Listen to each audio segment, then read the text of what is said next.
तो 5G यानी 5 generation के शो में वक्त है खबरों के सेंसेक्स का, यानी वो सेगमेंट जिसमें कि आपको दिखाते हैं वो खबरें जिन पर पूरे दिन हमारी नजर होती है। जी हाँ, खबरों के सेंसेक्स में आज कौन सी खबर बड़ी होगी, किस खबर पर पूरे दिन हलचल रहेगी, और खबरों के सेंसेक्स में उस खबर की पूरी ABCD आज हम आपको बताएंगे। और आज की सारी बड़ी खबरें दिखाने के लिए आपको हमारे साथ जुड़ेंगे देश भर में फैले हमारे रिपोर्टर्स, जो कि हर खबर की हर बारीकी पर नजर रखते हैं। और सबसे पहले हमारे सहयोगी अनुज मिश्रा हमारे साथ जुड़ चुके हैं मुंबई से। अनुज, बताइए जरा कि खबरों के सेंसेक्स में सबसे पहली खबर आपके पास क्या है आज?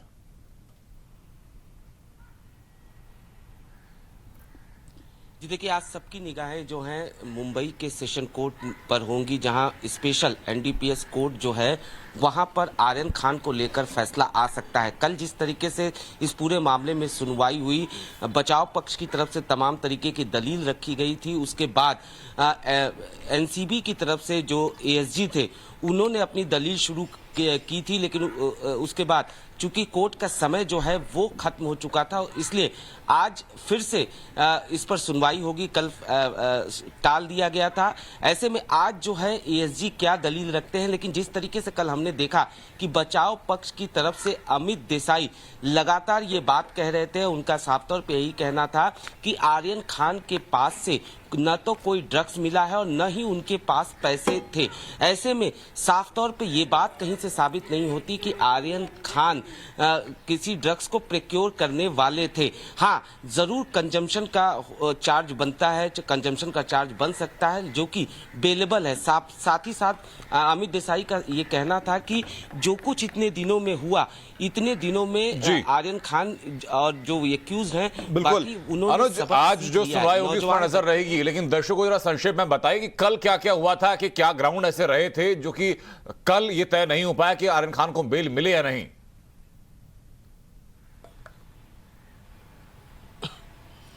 जी देखिए, कल जो है रिप्लाई फाइल किया गया था सबसे पहले NCB की तरफ से। NCB ने अपने रिप्लाई में साफ तौर पे ये कहा था कि ये पूरा मामला जो है वो साजिश का बनता है। सेक्शन 29 जो कि NCB की तरफ से ऐड किया गया था, उस बाबत NCB की तरफ से तमाम तरीके के तर्क रखे गए थे कि किस तरीके से एक्यूज नंबर 1 यानी आर्यन खान और एक्यूज नंबर 17 यानी अचित कुमार के बीच में संबंध था।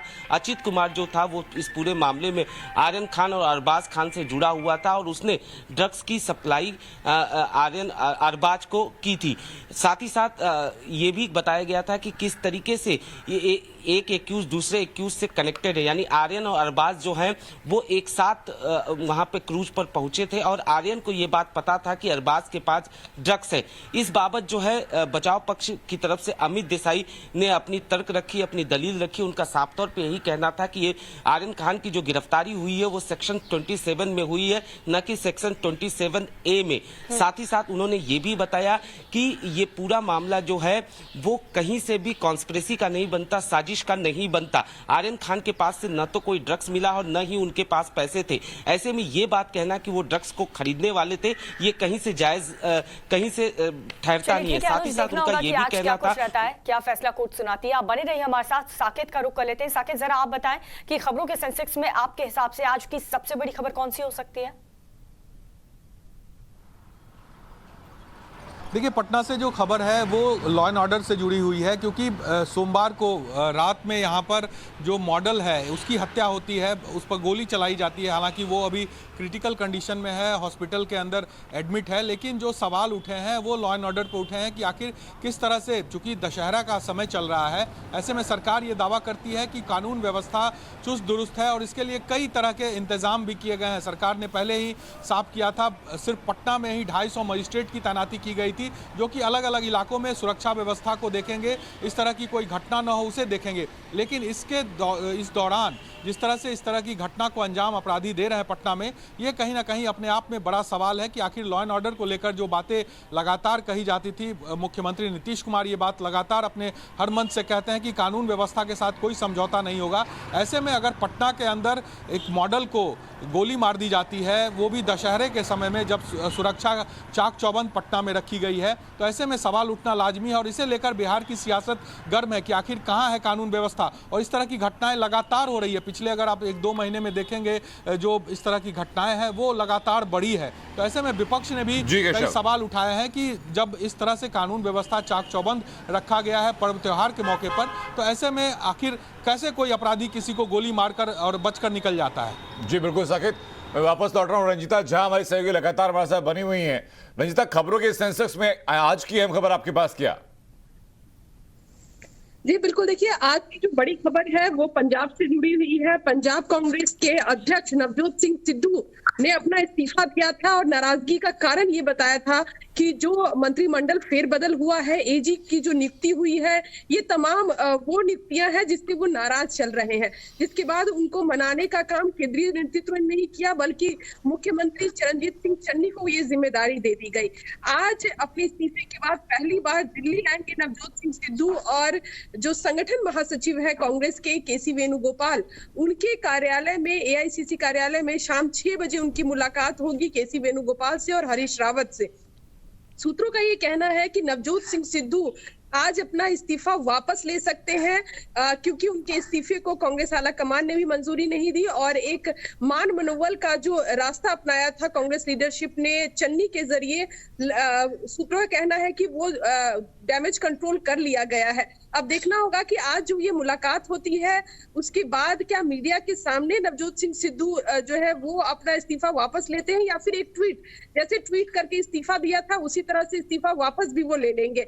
ये बड़ी खबर रहेगी और इसी पर मेरी नजर रहेगी। बिल्कुल रंजीता, लेकिन और कौन से ऐसे मुद्दे जिस पर सिद्धू नाराज चल रहे हैं इस वक्त? हालांकि उनका दर्द कई बार छलक चुका है कि चन्नी को मुख्यमंत्री क्यों बनाया गया।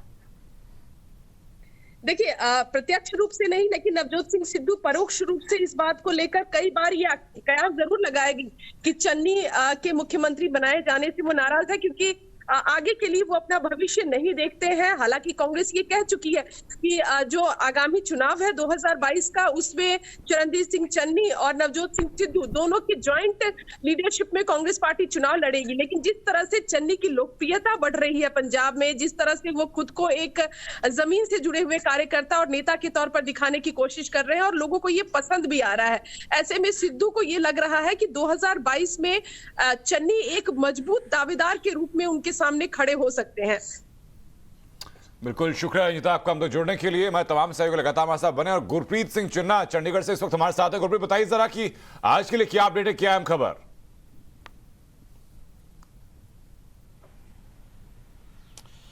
जी बिल्कुल, अगर बात करें आज के सबसे बड़ी खबर, तो खबर सबसे बड़ी ये है कि जो सेंट्रल गवर्नमेंट ने एक नोटिफिकेशन किया है जिसके अधीन बीएसएफ की जो 50 किलोमीटर तक दायरा बढ़ाया गया है, उसको लेके राजनीति यहाँ पे काफ़ी अटैक हो रहे हैं। हमने देखा कि कांग्रेस नेता नहीं बल्कि अकाली दल, आम आदमी पार्टी एक स्टैंड पे है। वो कहते हैं कि सेंट्रल गवर्नमेंट की जो ये मूव है कहीं ना कहीं backdoor entry Pakke law and order situation को अपने हाथ में लेना चाहती है और 50 किलोमीटर तक अगर दायरा बीएसएफ का बढ़ाया जाएगा तो उससे ये स्पष्ट होता है कि सारी स्टेट में जो लॉ एंड ऑर्डर है वो सेंट्रल गवर्नमेंट के हाथ में होगा। तो इस बात को लेकर लगातार शब्दी वार हो रहे हैं। हमने देखा कि जो डिप्टी चीफ मिनिस्टर है सुखजिंदर दावा, जिनके पास होम डिपार्टमेंट है, उन्होंने कहा कि ये फेडरल स्ट्रक्चर पे एक बहुत बड़ा अटैक है और इसको इमीडिएटली सेंट्रल गवर्नमेंट को वापस लेना चाहिए। वहीं श्रोमणी अकाली दल भी ये कह रही है कि कहीं ना कहीं सेंट्रल गवर्नमेंट है जो किसी ना किसी तरीके से अपने पैर पसार रही है पंजाब में, और ये जो पहले ही 15 किलोमीटर तक बीएसएफ को बॉर्डर के साथ पावर्स दी गई है, लेकिन 50 किलोमीटर तक बढ़ाने का मतलब यही है कि जो लॉ एंड ऑर्डर है उसको सेंट्रल अपने हाथ में ले लेगी। तो आने वाले दिनों में लॉ एंड ऑर्डर को लेके हर चीज की परमिशन दिल्ली से लेनी पड़ेगी। अगर लेकिन इसकी बात करें तो कांग्रेस में भी एक अंदरूनी वार चल रही है। कल हमने देखा कि सुनील जाखड़ एक ट्वीट करते हैं जिसमें चरणजीत सिंह चन्नी को निशाना साधते हैं और कहते हैं कि उनकी जो मुलाकात होम मिनिस्टर से हुई थी, यहाँ पे बॉर्डर्स को सील करने की बात की गई थी, तो कहीं ना कहीं चरणजीत सिंह चन्नी पे भी वो वार करते हैं और कहते हैं कि आपने क्या मांग की सेंट्रल गवर्नमेंट से, उसको ध्यान में रखना पड़ेगा। एक तरफ तो आप खुद मुख्तियारी की बात करते हैं और दूसरी तरफ आधे से ज्यादा पंजाब जो सेंट्रल गवर्नमेंट के पास चले गया। और लेकिन अगर बात करें जो पूर्व मुख्यमंत्री थे कैप्टन अमरिंदर सिंह, तो उन्होंने स्पष्टीकरण दिया है कि कहीं ना कहीं बॉर्डर्स को सील और सिक्योरिटी पर्पज पे जो मूव की गई है सेंट्रल गवर्नमेंट की वो सही की गई है। तो अगर बात करें तो ये सबसे बड़ी खबर है पंजाब की, क्योंकि ये गुरप्रीत मुझे बताइए कि ये जो पूरी सीमा है ये पंजाब से लगती हुई है, इसमें पश्चिम बंगाल का हिस्सा भी, पश्चिम बंगाल में यही लागू किया गया, असम में और फिर पंजाब में भी यही लागू किया गया। अगर सीमा की सुरक्षा को लेकर के केंद्र की तरफ से फैसला लिया गया तो इसमें राजनीति क्यों हो रही है? ऐसा क्यों महसूस हो रहा है राजनेताओं को कि भाई हमारा अधिकार छीना जा रहा है?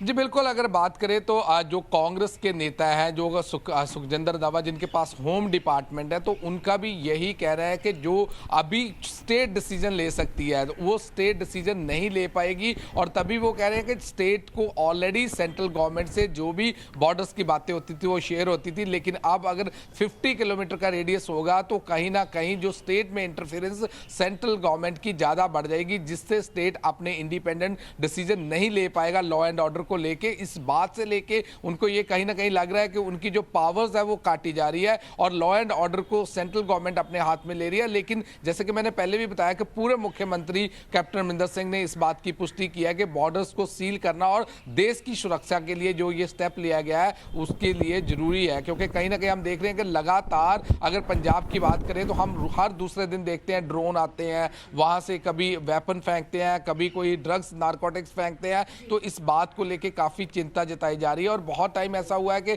जो बीएसएफ के जवान हैं वो बार बार फायरिंग करते हैं, ड्रोन वापस चले जाते हैं, तो शायद कहीं ना कहीं जो सीमा थी, सीमा को लेके भी उनकी जो पावर्स थी वो पूरी यूज नहीं कर पाते थे। तो हो सकता है कि सेंट्रल गवर्नमेंट ने इस चीज को मद्देनजर रखते हुए डिसीजन लिया हो। चलिए ठीक है गुरप्रीत, आप बने रहिए हमारे साथ, अहम जानकारी आपने दी। लेकिन श्रृंजॉय का भी रुख कर लेते हैं, वो भी हमारे साथ जुड़ चुके हैं। श्रृंजॉय, आज के लिए सबसे बड़ी खबर कौन सी है आपके पास?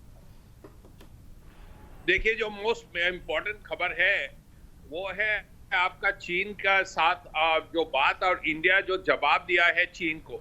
भारत कहा है सीधे सीधे, देखिए अरुणाचल प्रदेश इंडिया का है, यहाँ से इलेक्टेड होते हैं, एमपी होते हैं, एमएलए होते हैं, लोकल गवर्नमेंट ऑफिशियल्स होते हैं, तो आप ये चीन के बारे, अरुणाचल के बारे क्यों इतने बात कर रहे हैं? आपका जो कहना है आप लद्दाख के बारे कर लीजिए, आपका जो करना है लद्दाख के बारे कीजिए। आप 1.5 साल पहले आए हैं, वहां बैठे हैं, आपका वहां आने का कोई जरूरत नहीं है, आपका कोई लीगल पोजीशन नहीं है, आप क्यों बैठे हैं लद्दाख में? आप वहां से जाइए और अरुणाचल के बारे बात मत कीजिए। वेंकैया नायडू साहब गए थे, सच है, क्यों नहीं जाएंगे? वाइस प्रेसिडेंट है, प्रेसिडेंट साहब भी गए हैं, पहले प्राइम मिनिस्टर साहब भी गए हैं, रक्षा मंत्री गए हैं, आर्मी चीफ गए हैं और जाते रहेंगे। ये भारत है, भारत का जगह है। आप जहां बैठे हैं लद्दाख में वो आपका नहीं है, आप वापस जाइए वहां से। ये भारत कहा है चीन को। बिल्कुल, शुक्रिया श्रृंजॉय आपका हम तो जुड़ने के लिए। और हमारे साथ आदर्श सिंह हमारे साथ लगातार बने हुए। आदर्श, बताइए जरा कि आपके पास क्या अहम खबर आज के लिए? देखिए, आज खबरों के सेंसेक्स में सबसे बड़ी खबर एक बार फिर से लखीमपुर खीरी से निकल कर आ रही है। इसके पहले लखीमपुर खीरी हादसे में जिन लोगों को आरोपी बनाया गया था उसमें से आशीष मिश्रा और उनके जो ड्राइवर हैं शेखर भारती, उनको गिरफ्तार किया गया था। इसके साथ साथ 2 अन्य लोगों को गिरफ्तार किया गया था। लेकिन कल इस मामले में आशीष मिश्रा के साथ मुख्य आरोपी के तौर पर जिन्हें एसआईटी तलाश कर रही थी, अंकित दास, पूर्व केंद्रीय मंत्री अखिलेश दास के भतीजे हैं, उन्होंने अपने ड्राइवर लतीफ के साथ कल जाकर एसआईटी लखीमपुर को सरेंडर किया है और उसके बाद उनको तुरंत गिरफ्तार कर लिया गया है। आज माना जा रहा है कि चूंकि ये सभी लोग बताए जा रहे थे कि उस काफिले में मौजूद थे और अंकित दास की जो फॉर्च्यूनर थी वो उस थार गाड़ी के ठीक पीछे थी, तो ऐसे में पूरी घटना क्यों हुई, कैसे हुई, आगे पीछे के कारण क्या थे, इन सभी चीजों को लेकर आशीष मिश्रा और अंकित दास को आमने सामने बैठाकर पूछताछ कर सकती है एसआईटी की टीम। और माना जा रहा है कि इनकी पूछताछ के बाद जो चीजें निकल कर आएंगी उसको लेकर सीन रिक्रिएशन और यहाँ तक कि उस सीन पर जिस जगह पर ये पूरी घटना हुई थी वहां पर इन दोनों को लेकर जाया भी जा सकता है और उसके बाद फिर आगे की कार्रवाई में हो सकता है कि और भी लोगों को गिरफ्तार किया जाए, क्योंकि अभी तक जो है 6 लोग गिरफ्तार किए गए हैं और माना जा रहा है कि तकरीबन 5 से 6 लोग ऐसे हैं जिनकी एसआईटी को और भी तलाश है। बिल्कुल आदर्श, कितने बजे का वक्त एसआईटी ने रखा है कि दोनों को साथ में बिठा के पूछताछ होगी, आशीष और अंकित दास को? देखिए, अभी जो जानकारी मिल पा रही है उसके मुताबिक 11 बजे के बाद इन दोनों को आमने सामने बैठाकर पूछताछ होगी। चूंकि आशीष मिश्रा जो है उनको पहले से ही पुलिस ने पुलिस कस्टडी रिमांड में रखा हुआ है, इससे पहले उनको गिरफ्तार किया गया था, तो 3 दिनों की पुलिस कस्टडी रिमांड जो है वो कल खत्म होगी। ऐसे में माना जा रहा है कि आज ही आशीष मिश्रा और अंकित दास को आमने सामने बैठाकर पूछताछ किया जाएगा, ताकि अगर जरूरत पड़े तो कल मौके पर जाकर मौके घटनास्थल से जो है वो सीन रिक्रिएशन से लेकर तमाम पूछताछ वहां पर भी की जा सके। बिल्कुल आदेश, शुक्रिया आपका। हमारे साथ गौरव श्रीवास्तव हमारे साथ लगातार बने। गौरव, बताइए जरा कि खबरों के सेंसेक्स में आपके पास आज के लिए क्या खबर? देखिए, खबरों के सेंसस में सबसे महत्वपूर्ण जो खबर है वो आम जनता से जुड़ी हुई है। जिस तरीके से लगातार बढ़ती हुई तेल की कीमतों ने आम आदमी के जेब पर डाका डाला है, उसी से जुड़ी खबर ये है कि आज फिर से पेट्रोल और डीजल की कीमतों में इजाफा हुआ है और 35 पैसे की वृद्धि जो है वो पेट्रोल और डीजल दोनों की ही कीमतों में हुई है। आज महीने की 14 तारीख है और अब तक सिर्फ 4 और 8 और इसके अलावा 12 तारीख की ऐसी 3 तारीख थी जब पेट्रोल और डीजल की कीमतों में इजाफा नहीं हुआ था। बाकी सभी दिन जो है वो लगातार कीमतों में इजाफा हो रहा है। राजधानी दिल्ली की बात करें तो 104.79 पैसे प्रति लीटर के हिसाब से जो है वो इस वक्त पेट्रोल की कीमतें हैं फुटकर में। और वहीं हम डीजल की बात करें तो डीजल इस वक्त जो है वो 93 रुपये 52 पैसे है। हालांकि राज्य दर राज्य जो है पेट्रोल डीजल की कीमतें वो अलग हैं, क्योंकि राज्यों द्वारा वसूला जाने वाला टैक्स जो है वो हर राज्य में अलग है। लेकिन इसके पीछे जो वजहें जो बताई जा रही हैं वो कच्चे तेल की कीमतों में आई उछाल भी बताई जा रही हैं। अंतर्राष्ट्रीय मार्केट में जिस तरीके से कच्चे तेल को निकाले जाने को लेकर एक लिमिट इम्पोज की गई है कि इस लिमिट से ज़्यादा जो है कच्चा तेल नहीं निकाला जा सकता, उसके बाद जो है कीमतों में वृद्धि देखी गई है और इसका सारा बोझ जो है वो तेल विपणन कंपनियों द्वारा सीधे कस्टमर्स पर डाला जा रहा है, जिससे खास करके मध्यम वर्गीय और निम्न मध्यम वर्गीय लोग जो हैं जिनके लिए रोजाना अपनी गाड़ियों से जाना, पेट्रोल डीजल डलवाना, उस पर उनकी ज़रूरतें होती हैं, उस पर सीधा असर पड़ रहा है। दूसरा ये कि डीजल की कीमतें बढ़ने से जाहिर तौर पर महंगाई पर भी एक असर पड़ता है, क्योंकि खास करके जो आपूर्ति है वो ट्रकों के माध्यम से होती है और ज़्यादातर जो ट्रक हैं वो डीजल के माध्यम से चलते हैं। तो फिलहाल अगर इसी तरह से कीमतें बढ़ती रहीं, 14 दिनों में 11 बार तेल और पेट्रोल और डीजल की कीमतें बढ़ी हैं और ये बढ़ती हुई कीमतें जाहिर तौर पर आम आदमी को और ज़्यादा परेशान कर सकती हैं। इससे पहले भी हमने देखा कि कल किस तरीके से सीएनजी और पीएनजी की भी बातचीत कर सके।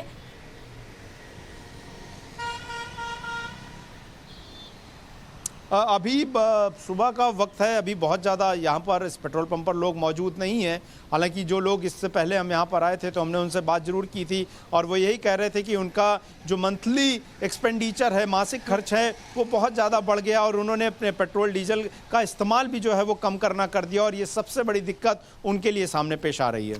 बिल्कुल गौरव, वापस लौटेंगे आपके पास। हमारे सहयोगी प्रदीप दत्ता हमारे साथ जुड़ चुके हैं इस वक्त। प्रदीप, बताइए जरा कि आपके पास क्या अहम अपडेट आज के लिए? देखिए, हमारे पास जो अपडेट है वो सुरक्षा को लेकर अभियान चल रहा है सुरक्षा कर्मियों की तरफ से। और पिछले अगर आप 45 घंटों की बात करेंगे तो 4 बड़े एनकाउंटर हुए जिसमें 8 के करीब आतंकवादी मारे गए और ये बहुत बड़ी कामयाबी है। तो एक सफाया करने का जो अभियान चल रहा है आतंकवादियों का वो पूरे जोर शोर से चल रहा है।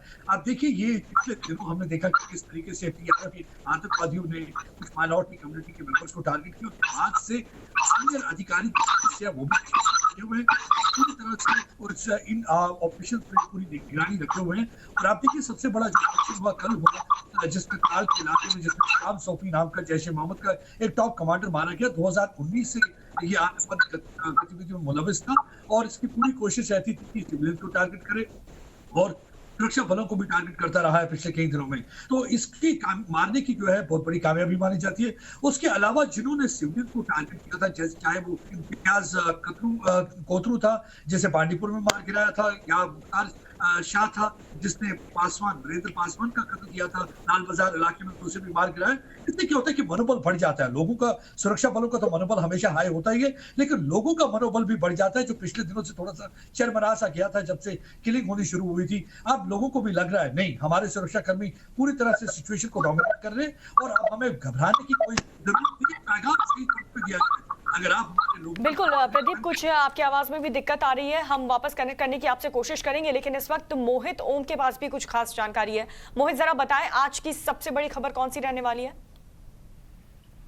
देखिए, दिल्ली में आतंकी अलर्ट है और इसको लेकर लगातार आला अधिकारियों की बैठक चल रही है और इस दौरान दिल्ली के अंदर अब जो पेट्रोलिंग है वो सख्त कर दी गई है। खासकर से पिछले शनिवार को जब दिल्ली पुलिस मुख्यालय से ऑर्डर आया था कि 6 बजे के बाद दिल्ली में सभी जगहों पर सख्त पेट्रोलिंग की जाएगी, खासकर से उन जगहों पर जहां पे भीड़ भाड़ होती है, शॉपिंग कॉम्प्लेक्स है, शॉपिंग मार्केट्स है, इन जगहों पर पेट्रोलिंग जो है वो खास की जाएगी। इसके बाद दिल्ली पुलिस के खुद आला अधिकारी जो है, जिले के डीसीपी रैंक के अधिकारी अपने दल बल के साथ जगह जगह पे पेट्रोलिंग करते हुए नजर आ रहे हैं। और इसके अलावा दिल्ली में उन जगहों पर खास ध्यान रखा जा रहा है, जैसे होटल्स हैं जहां से बाहर के लोग आके ठहरते हैं, किराएदारों का वेरिफिकेशन है, इस पर खास ध्यान दिया जा रहा है। और जिस तरीके से अलर्ट आया था दिल्ली में कि पेट्रोल पंप पे बड़ा अटैक हो सकता है, पेट्रोल टैंकर्स पर अटैक हो सकता है, इसको लेकर दिल्ली पुलिस के हर जिले के अंदर जितने भी पेट्रोल पंप हैं उनके अधिकारियों से, उनके मालिकों से लगातार दिल्ली पुलिस अपनी वार्ता कर रही है और चर्चा कर रही है। तो दिल्ली पुलिस का कहना है कि दिल्ली में जो अफगानिस्तान क्राइसिस के बाद जो अलर्ट दिल्ली को दिया गया है कि दिल्ली में किसी तरीके की संदिग्ध गतिविधि हो सकती है, आतंकी दिल्ली में अप्रिय घटना को अंजाम दे सकते हैं, उसके मद्देनजर दिल्ली पुलिस अब पूरी तरीके से सतर्क नजर आ रही है। और दिल्ली पुलिस जगह जगह पे इस वक्त चाक चौबंद इंतजाम कर रही है, क्योंकि त्योहारों के दिन है, बाजारों में भीड़ है और इसके मद्देनजर हर उस जगह को पूरा पॉइंट आउट किया जा रहा है जहां पे इस तरीके की घटना हो सकती है। तो लगातार दिल्ली पुलिस के जो अलग अलग टीमें हैं उनको तैनात किया गया है। इसके अलावा पैरामिलिट्री फोर्सेस के जो अतिरिक्त बल हैं वो दिल्ली के भीड़ वाले इलाकों में तैनात किए गए हैं। तो दिल्ली पुलिस का कहना है कि हम पूरी तरह से तैयार हैं और किसी तरीके की अप्रिय घटना दिल्ली के अंदर नहीं होने देंगे। जी प्रदीप, बिल्कुल मोहित, तो लेकिन मुझे बताइए कि जरा कि अभी हाल ही के दिनों में कुछ आतंकवादी गिरफ्तार किए गए थे और 3 दिन पहले एक और आतंकी दिल्ली से गिरफ्तार किया गया। क्या उसकी निशानदेही को लेकर के, उसकी निशानदेही पर कुछ और सुराग मिले हैं? क्या कुछ और लोगों की गिरफ्तारी की बात है? देखिए, जिस तरीके से पाक निवासी जो आतंकवादी दिल्ली के अंदर पिछले 11 सालों से रह रहा था, उसके निशानदेही पे भी दिल्ली पुलिस ने कई जगहों पर रेड करी है, उससे लगातार पूछताछ चल रही है। और अभी तक फिलहाल दिल्ली पुलिस को जो हथियारों का जखीरा उसकी निशानदेही पे मिला था, उसके आगे आगे चेकिंग की जा रही है। मल्टी एजेंसीज जो है वो उससे लगातार पूछताछ कर रही है और पता लगाने की कोशिश कर रही है कि उसने किन किन जगहों की रेकी की थी। जैसे उसकी बातों से निकल के सामने आया कि उसने दिल्ली पुलिस हेडक्वार्टर की रेकी की थी, वो जम्मू कश्मीर में रहा था, लगातार सेना के मूवमेंट की रेकी करता था। और दिल्ली पुलिस मुख्यालय की रेकी इसने इसलिए की थी कि वहां से पता लगना चाहिए कि क्या गतिविधियां हो रही है। लेकिन उसका कहना है कि दिल्ली पुलिस मुख्यालय के बाहर इतना सुरक्षा बल था कि वो अंदर नहीं जा पाया था और वहां की रिपोर्ट आगे नहीं दे पाया था। तो हालांकि बहुत ज्यादा सफल वो आतंकी नहीं हो पाया अपने मंसूबों में, लेकिन जिस तरीके से स्लीपर सेल पिछले 11 सालों से एक्टिव था, तो उसकी कोई ना कोई गतिविधि ऐसी जरूर रही होगी जिसके बारे में आप दिल्ली पुलिस पता लगा रही है। बिल्कुल मोहित, बहरहाल शुक्रिया आपका अपडेट के लिए आपके पास लगातार हम लोग लौटते रहेंगे। लेकिन हमारे तमाम सहयोगियों ने आज की जो तमाम बड़ी खबरें रहने वाली हैं वो खबरें आपको बताई और आपको बताया कि उनके पीछे की वजह क्या है, उन खबरों की बारीकियां क्या है। अब आपको बताते हैं खबरों के सेंसेक्स के लिहाज से इन खबरों का ऑर्डर क्या रहने वाला है, इन खबरों का क्रम क्या रहने वाला है। बिल्कुल, ये ऑल रैंक आपको बता रहे हैं जिसमें राष्ट्रीय सुरक्षा पर सियासत आखिर क्यों हो रही है, ये खबर महत्वपूर्ण है। सिद्धू दिल्ली आएंगे, इस्तीफा वापस होगा या फिर नहीं, आर्यन को आज जमानत मिल पाएगी या फिर नहीं, और इसके अलावा जम्मू कश्मीर लद्दाख दौरे पर राष्ट्रपति हैं और 1 हफ्ते के अंदर 9 आतंकी ढेर हुए हैं। जवानों का ऑपरेशन लगातार पूरे इलाके में जारी है। यह है ओल्ड रैंक और अब न्यू रैंक आपको बता दें। बिल्कुल, ये नई रैंक। अब देखिए कि आर्यन को आज जमानत क्या मिल पाएगी, इसके ऊपर निगाह लगातार बनेगी, क्योंकि एनसीबी को कल जवाब दाखिल करना था और कल ही उम्मीद थी कि सुनवाई पूरा होकर कोई फैसला सामने आएगा, लेकिन आज भी उस पर सुनवाई जारी रहेगी।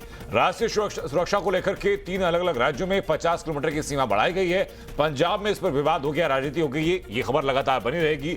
नवजोत सिंह सिद्धू आज मुलाकात करने वाले हैं 2 हाईकमान के नेताओं से। अब उनका क्या रुख होगा इस्तीफे को लेकर के ये देखना होगा। तो वहीं 1 हफ्ते में 9 आतंकी ढेर कर चुके हैं। जवानों की तरफ से ऑपरेशन पिछले 4 दिनों से लगातार चल रहा है, इस बात को लेकर चर्चा की जाएगी। तो वहीं जम्मू कश्मीर लद्दाख दौरे पर राष्ट्रपति रामनाथ कोविंद जो कि दशहरा भी वहीं मनाएंगे, उनकी तस्वीरें भी आपको लगातार हम दिखाते रहेंगे।